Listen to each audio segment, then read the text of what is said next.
ito ay rated SPG. Striktong patnubay at gabay ng magulang ang kailangan. Maaaring may masiselang tema, lengguwahe, karahasan, sexual, horror o droga na hindi angkop sa mga bata.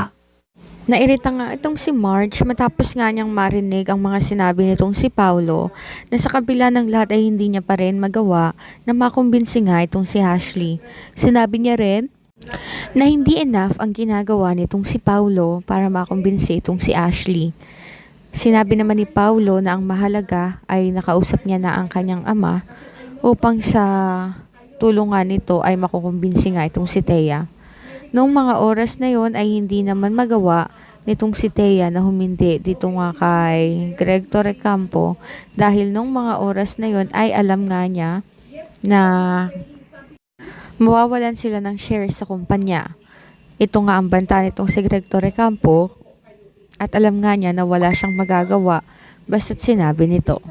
Kaya naman kahit ayaw niya at ayaw ni Edward ay pumayag na rin itong si Thea sa deal nga nila na babalik na nga itong si Thea sa loob ng mansyon.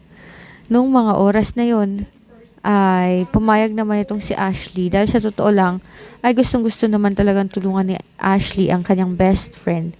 Ayon sa kanya ay hindi niya rin naman talaga magawa na hindi itong si Jasmine para sa ganoon ay makabawi na rin siya sa lahat ng mga kasalanang nagawa niya. Iyak nang iyak si Thea matapos yung makitang nahihirapan ng kanyang anak. Noong mga oras na yon ay wala nga siyang nagawa.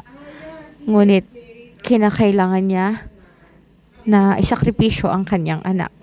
Nang magising nga itong si Ashley ay tinanong niya kung naging successful nga ba ang operasyon. Sinabi niya na nasave nga niya ang buhay nitong si Jasmine kaya't wala na siyang dapat na pag-alala.